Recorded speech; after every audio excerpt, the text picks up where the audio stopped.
You can't transform yourself. You can't make yourself sane. You can't make yourself loving. You can't make yourself unselfish. And yet it's absolutely necessary that we be that way. It's absolutely necessary. If we are going to hand over the direction of nature to nature, which is what it comes to, it's absolutely necessary that we let go of ourselves, and it can't be done. Not by anything that we call doing it, acting, willing, or even just accepting things. You can't do it. Why?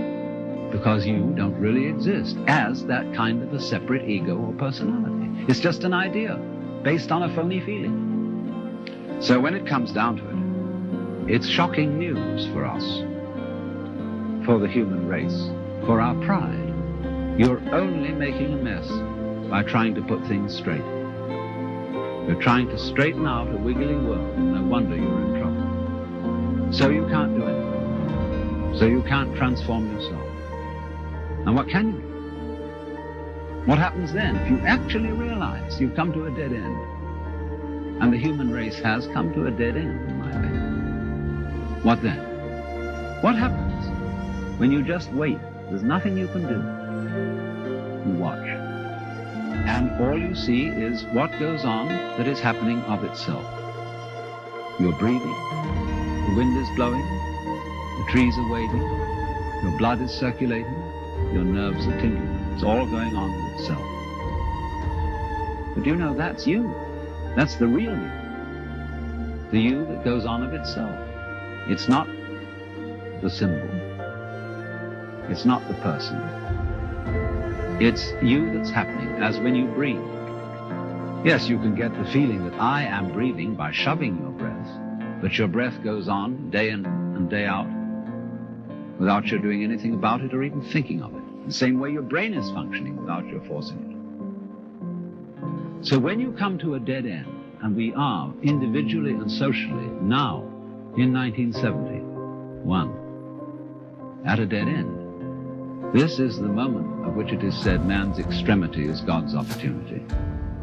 Because we have to stop. And when we stop, we find a world that is happening rather than being done, being shoved.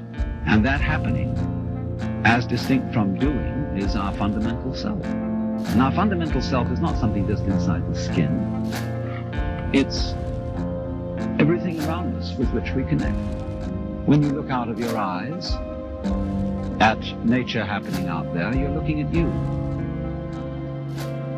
I'm not going to say what we should do from then on, but simply that before we think of doing anything in this critical situation, we realize the completely illusory nature of the beings that we think we are, and get back again to the beings that we really are, which includes all this outside world, no longer left outside. Nobody seems to want to be in charge of themselves because they feel they can't do it. Because trying to improve yourself is like trying to lift yourself up into the air by tugging at your own bootstraps. And it can't be done. But supposing instead of that, seeing that there isn't really anything we can do to improve ourselves or to improve the world, if we realize that that is so, it gives us a breather in the course of which we may simply watch what is going on. Watch what happens. Nobody ever does this, you know. Therefore, it sounds terribly simple. It sounds so simple that it almost looks as if it isn't worth doing. Have you ever just watched? Watch what's happening and watch what you are doing by way of reaction to it. Just watch it happen. And don't be in a hurry to think you know what it is. In other words, people look at say, oh, that's the external world. Oh, how do you know? This real world is not spiritual. It is not material.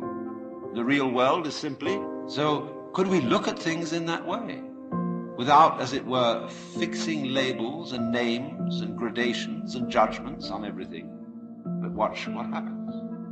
When you are in this way freed from busybodiness and being out to improve everything, that your own nature will begin to take care of itself, because you're not getting in the way of yourself. You will begin to find out that the great things that you do are really happenings. No great genius can explain how he does it. The fellow does something we can't understand. He surprises us.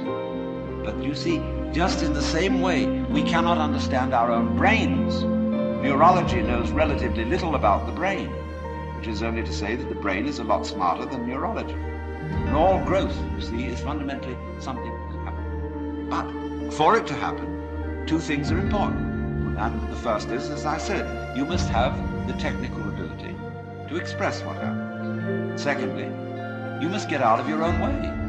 But right at the bottom of the whole problem of control is, how am I to get out of my own way? If I showed you a system, let's all practice getting out of our own way. When you see, in other words, that doing something about your situation is not going to help you. When you see equally that trying not to do anything about it is not going to help you. Where are you? Where do you stand? You do not know where your decisions are. They pop up like hiccups. And when you make a decision, people have a great deal of anxiety about making decisions.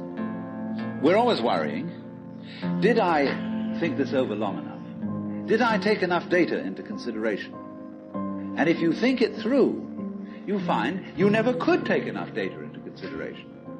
The data for a decision in any given situation is infinite. Doing as you will isn't a new kind of behavior that you suddenly put on and say, from now on I'm going to go around doing as I will. You have to realize first that that's what you've always been doing.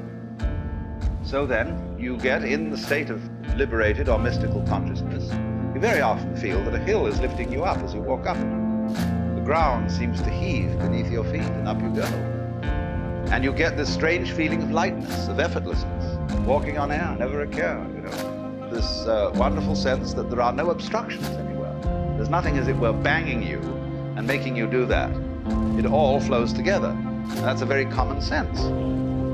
You are actually, in that state of consciousness, you are receiving the goings-on, the Tao, the course of nature, in the way it's happening. But in the ordinary way, you've been conditioned to resist it, to fight it, and to use those sensations of resistance to create a sensory basis for what you describe as the ego.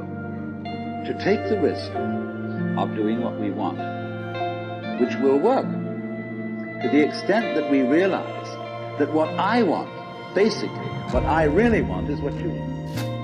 And I don't know what you do. Surprising.